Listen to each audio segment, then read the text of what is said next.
Yeah, Rafiee Sevyeri is my last name. Okay, sorry. Two parts. Anyway. Okay. Hello, everyone. Today I want to talk about Approximate GCD in Bernstein basis. And this is a joint work with my supervisor, Corless, which is there. You know him. I want to start my talk with an example. Suppose we have two polynomials, p tilde and q tilde, in power basis. And for now, I'm just focusing in power basis for just simplicity. So if we compute the GCD of these two polynomials, we can see that they have a non-trivial GCD. Now, if I add some noise to the coefficient of these two polynomials, which may happen in real-life application as well, we will get two new polynomials, p and q. And if again we compute their GCD, we can see that they have a trivial GCD. So this means that the GCD problem is an ill-posed problem. So this gives us a good motivation to define something which plays a similar role as GCD of two given polynomials.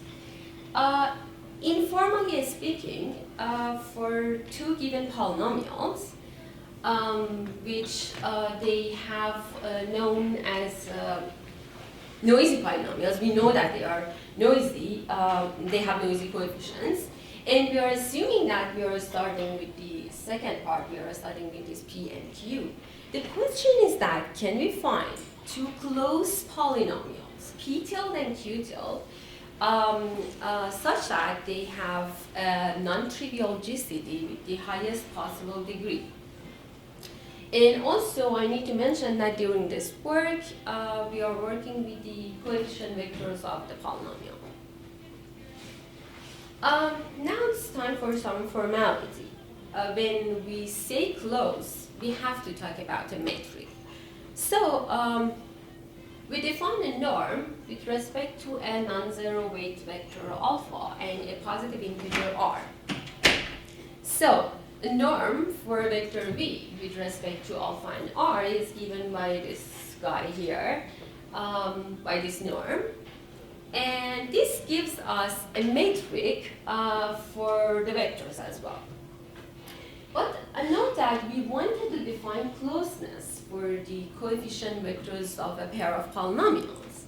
So we can apply this metric to that set of that pair of polynomials.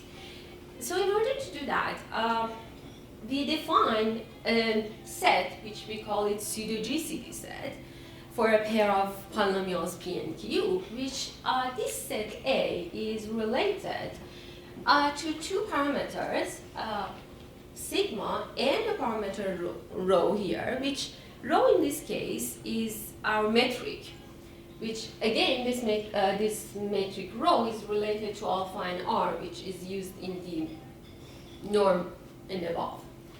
So, and also this metric A is related to a parameter sigma, which is used as a bound, which represents measure of closeness here. So this pseudo-GCD set is all polynomials that are the GCD of two other polynomials that are close to p and q respectively.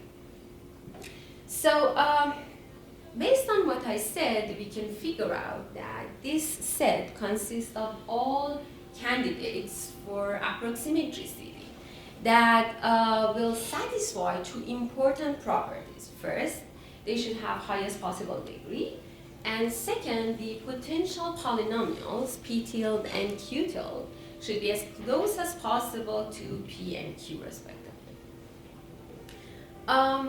Based on all these introduction, now we can write our definition of the approximate GCD officially.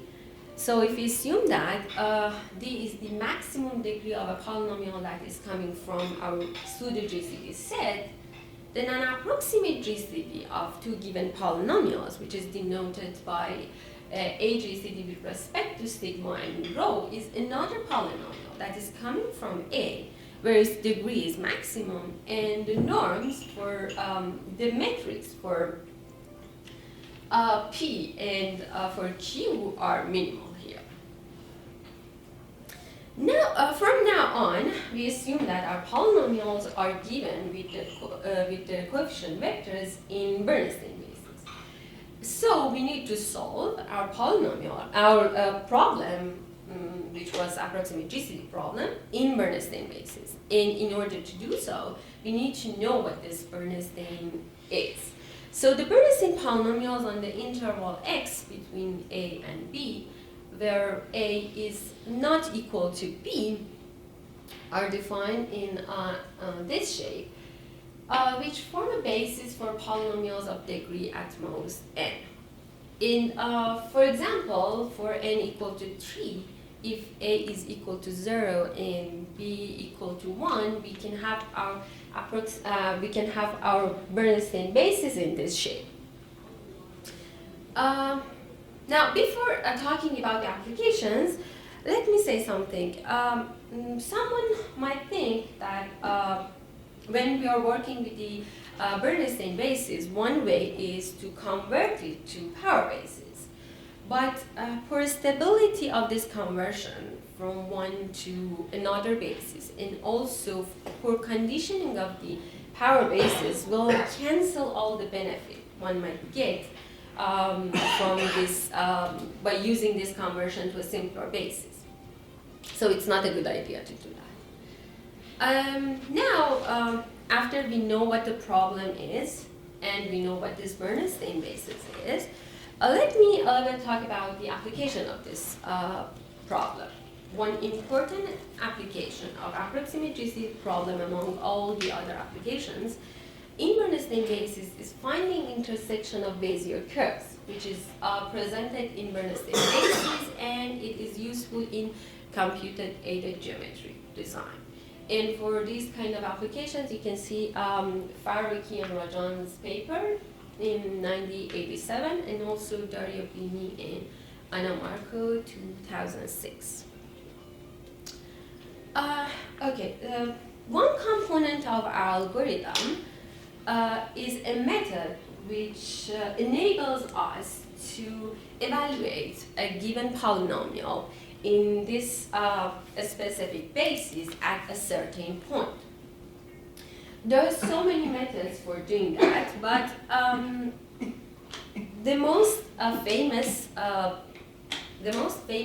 algorithm for are you okay? Yeah, it was too much. Too excited. So the most important algorithm for its convenience in computed-aided geometric design applications, and also for its numerical stability, is the Casteljau algorithm. And the algorithm works with the coefficients of a polynomial, list of coefficients of the polynomial in our basis, and also a given point. And the output is the value of that polynomial in that certain point. But the way this algorithm works is that we define these CIJs recursively by using the combinations of their products to alpha and 1 minus alpha here.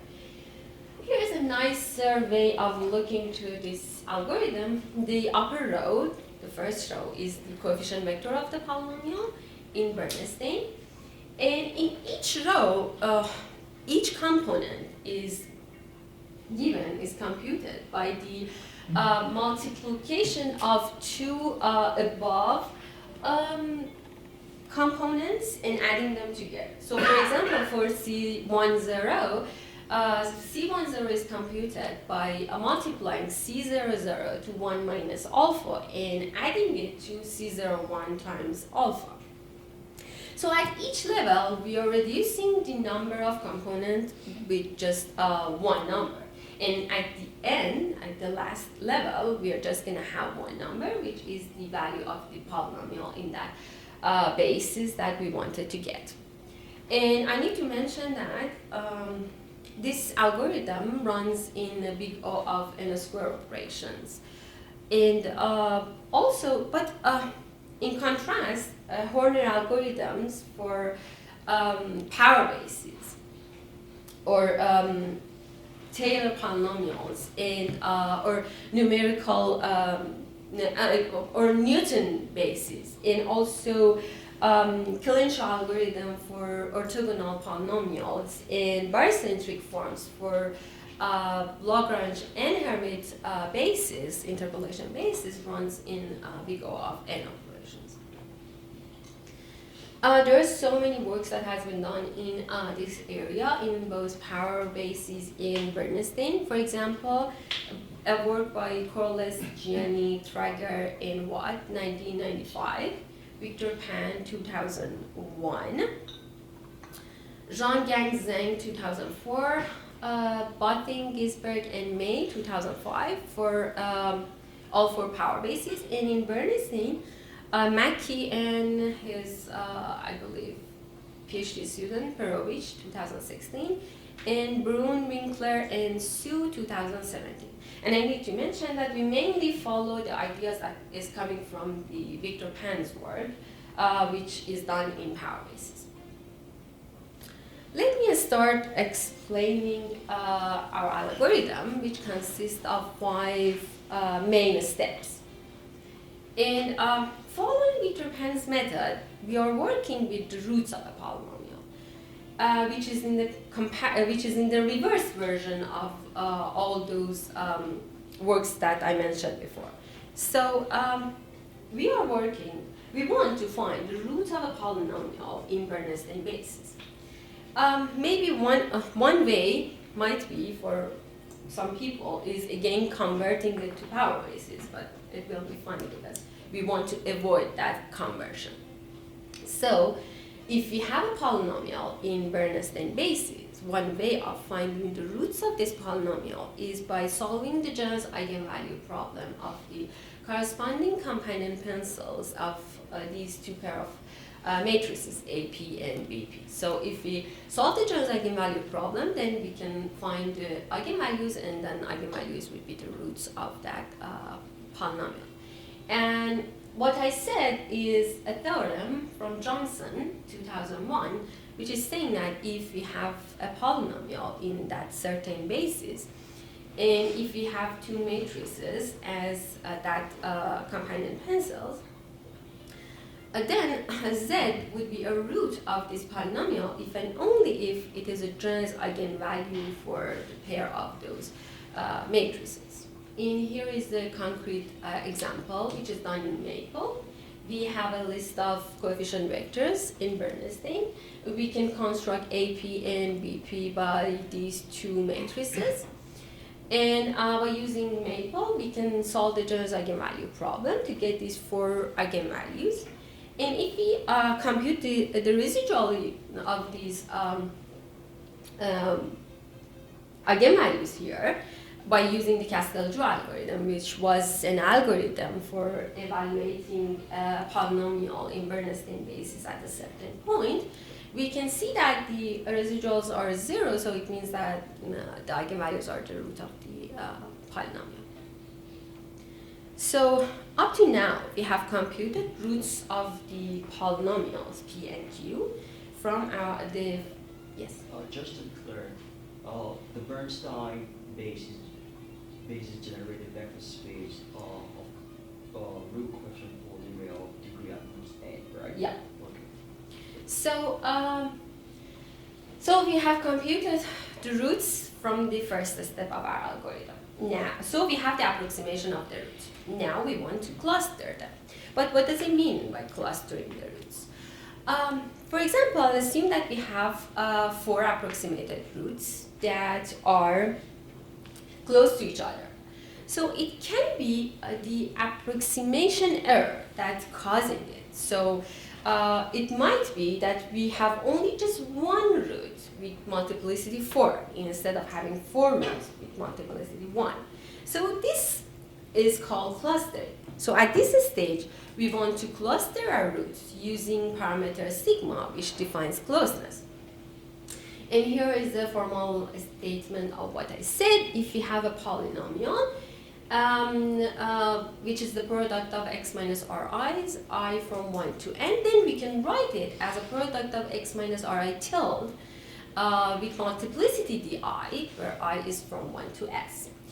And for better understanding, if we assume that we have a polynomial with 14 roots, which their roots are close together if their distance is less than or equal to 2 sigma, we want to find, so for example, for the first circle, we want to replace R1, R2, and R3 with something which is called R1 tilde. An obvious candidate is their average. So the straightforward method is just to compare all the roots together, which can be done by using big O of n square operations. And so at the end of this step, we are going to have our roots as cluster root with their multiplicity as a pair. Now, so far, we have computed our roots, we have clustered them, now we want to marry them. But yeah, it is interesting. So let me show you this idea with an example. We have two set of polynomials, p and q, which are clustered, and the distance of the roots are bigger than our parameter sigma, which in here is 0.3.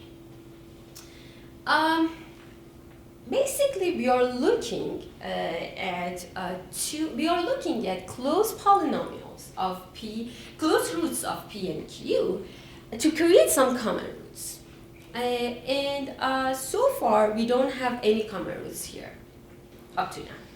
Now, let me match 2.01 and 1.95 and replace them with their average to create some common root. So if we compute the approximate GCD of these two polynomials, we can see that this is the approximate GCD, and we cannot match anything else because the distance of the roots are bigger than our parameter sigma. Now let's change our matches to something else to see what happens. So if we match 2.01 with 2.29 and replace them with their average to create a common root, and also the same thing would happen with 1.7 and 1.95 and replace them with the average. And if we compute the approximate GCD, we can see that this is the correct one because it has the maximum degree. So the root marriage problem, RMP, is about pairing the roots of p and q as much as we can. This is the formal statement of the problem. Assume p and q are polynomials given by their roots. For a given parameter sigma, which is greater than 0, and for each root r of p, find a unique root of q, say s, such that their distance is less than or equal to our parameter sigma. Now, in order to solve this problem, we use maximum matching algorithm in a bipartite graph. And in order to form a bipartite graph, we use this following process. But this is a technical definition. But basically, we're just creating two set of vertices, GP and GQ, which is from the clustering of the roots, and one set of edges, EPQ, which is defined based on their distance to the roots and the multiplicity.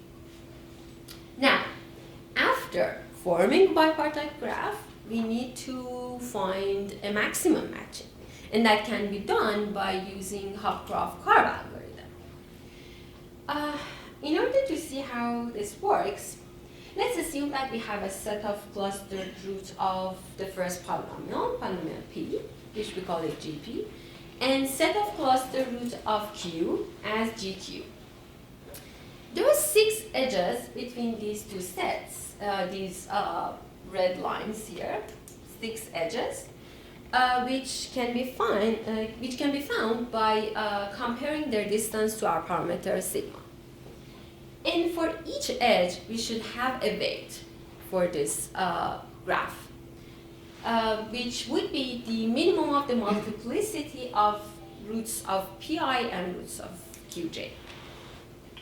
Now, after that, we can apply Hopcroft-Karp algorithm to get a maximum matching, which can be shown by, which is shown by these blue lines here, blue edges. So, after we got the maximum matching by using Hopcroft-Karp, then we can write our approximate GCD polynomial in this shape. For example, we create a common root between P6 and Q4 as this shape. And the reason that we can do that is that because P6 and Q4 are married here based on the maximum matching algorithm. And also I need to mention that complexity-wise for Hopcroft-Karp algorithm, this algorithm runs in big O of n to 2.5 in worst case, when n is the number of the vertices. But as a consequence of clustering, we are reducing the number of vertices. So although it is hard to see how the complexity changes, in practice, we are, since we are reducing the number of vertices, actually our algorithm will run faster here. So now let me define root symmetric here for comparing our polynomials. This one works with roots instead of the coefficient of a polynomial. And also this symmetric, root symmetric is independent of the basis when a polynomial is represented in that basis. So if we have R as a polynomial with these roots, and if we have T as another polynomial with the roots when n is greater than or equal to m, and if Sn is a set of all permutations of 1 to n, we can have the definition of the root symmetric in this shape, which is the minimum of the distance of roots in each permutation. So once a matching has been found, then we can rewrite our definition in this shape. And since in the process of the matching, this algorithm matches all the closest possible roots together. For example, S match 1 in here is the closest possible root to R1. So we got rid of that minimum thing there. And also S match K indicates the root found by the matching algorithm that matches RK. And so one important motivation behind using this symmetric, root symmetric, is that we care about GCD. And GCD has direct relation to the roots. So we would rather to work with the with a symmetric that has a relationship with the root rather than in comparison to the coefficient of a polynomial. So here is the last step of our algorithm, and since it is too technical to go through the details, I'm just going to briefly describe the method. We have a polynomial in Bernstein, and we have our approximated roots with their multiplicity. And now we want to find p tilde such that the value of p tilde in that approximated roots are equal to 0, and also its derivative in that approximated root should be equal to 0. So suppose p tilde is equal to p plus delta p, where delta p is equal to this sum here. And also delta pi's are proportional to pi here. So now we can write p tilde as this sum. And since delta pi's, small delta pi's are unknown, if we find them, then we can construct p tilde easily. Now, in order to satisfy the condition, we let p tilde of alpha j to be 0. This gives us a linear equation in delta pi. And this is the first linear equation. Now, if we let the derivative of p tilde in alpha j to be 0, then in order to satisfy the multiplicity condition, then if after rewriting that, we can see that we have another linear equation in delta pi, and this is the second linear equation. Doing this for all the approximated root and their multiplicity, we get a bunch of linear equations in delta pi's. And solving this linear system using singular value decomposition, we get the delta pi that we wanted to find, and after that we can construct p tilde easily and we will be done. So, and also for derivatives, we use a theorem from Corless and his former student Andreas Leili, and also Ganasingam 2001, which is a three-diagonal matrix in this shape. Now, as a summary of our algorithm, at first we have found roots of the polynomial in Bernstein bases, and then we clustered them. And the way that we did is we used the generous eigenvalue problem to find, and also the companion tensor to find the algorithms and finding the roots. Then we formed the bipartite graph, and after that we apply Hopcroft-Karp algorithm to find a maximum matching. And then we form the approximate GCD polynomial in this shape, where Ts is the minimum of the multiplicity of the roots here. And at the end, we construct p tilde and q tilde by using SVD, by using SVD to get that. Now, let's see the performance of our algorithm in practice. We tried different polynomials, random polynomials with different degrees. So at the upper row of this table, we have the maximum degree of two given polynomials, and also the degree of the GCD, and the two norm, and also root symmetric for both p and q. So we expect that when the two norm is a small, then the root symmetric should be a small. And as we can see, for example, for two random polynomials with the maximum degree of 10, then the degree of approximate GCD was 5 there. So for both p and q, their two norms is small, and we expect the root symmetric to be a small. And as we can see, it is small as well. So it means that the algorithm runs good enough for us. So that was all. Thank you.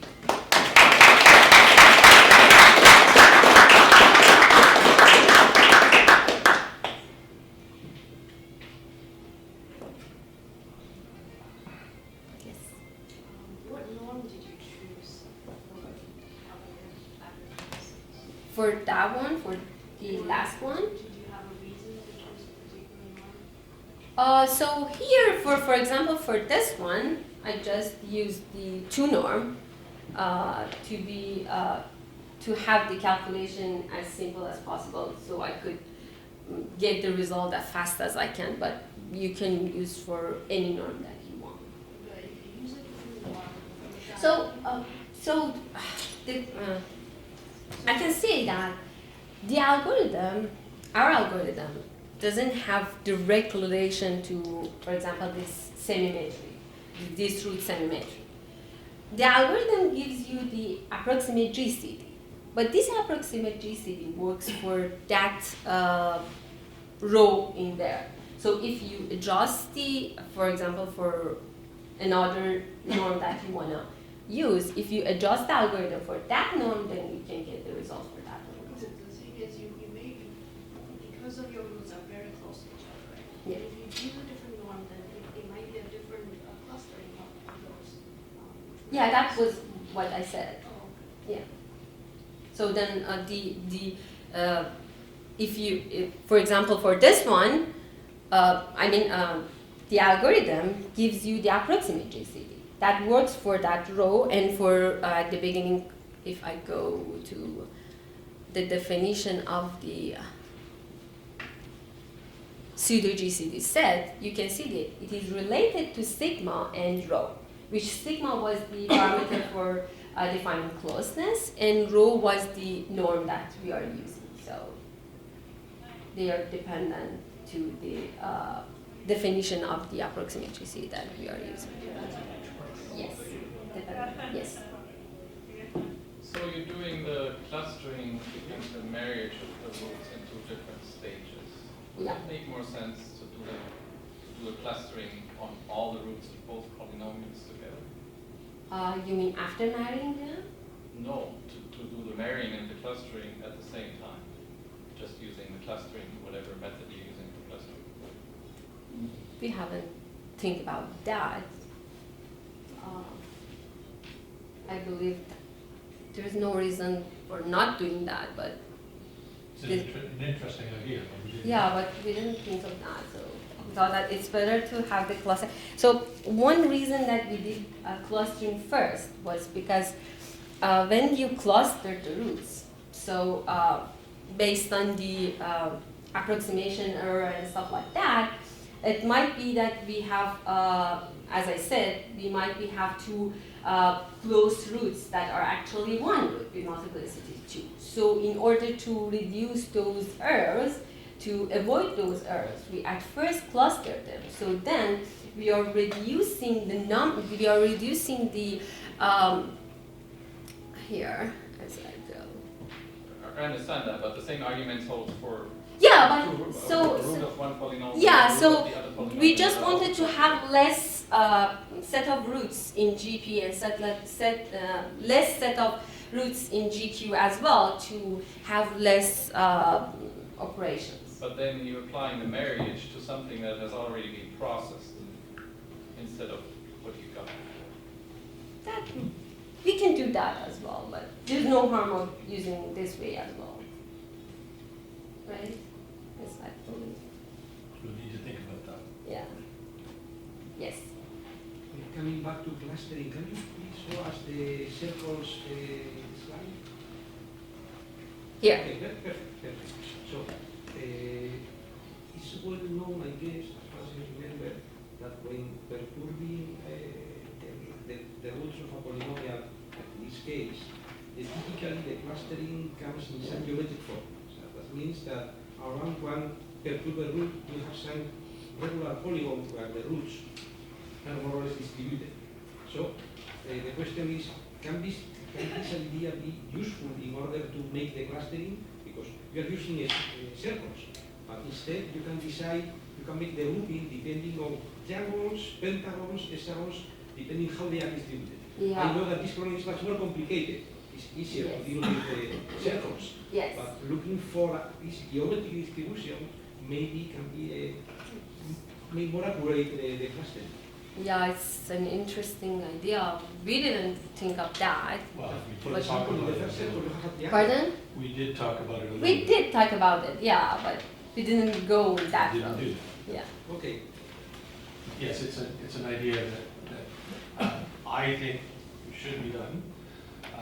Leili was, oh, let's do it this other way, which is okay. Definitely joint work, by the way. Yeah.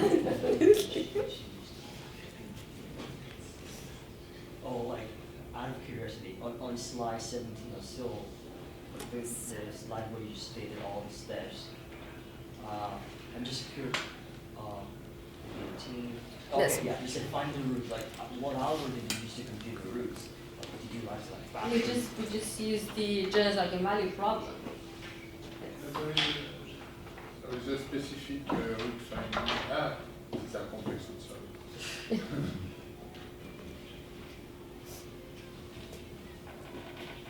I would like to say that the notion of the pseudo GCD set that Leili gave at the beginning, I think nails the idea of an approximate GCD in a precise way that has, in a way that we haven't achieved before. People have been struggling with what's an approximate GCD for a very long time.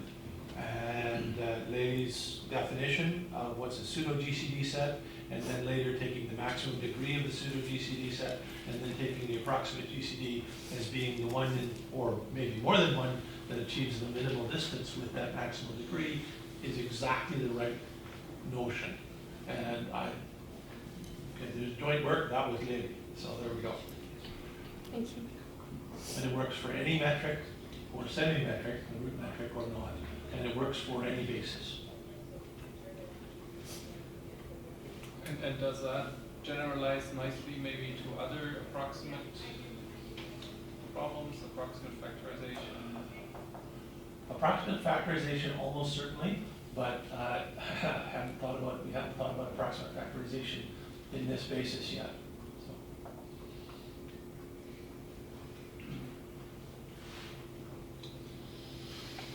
I don't know whether it would go to multivariate. I don't know whether that would work in multivariate situations.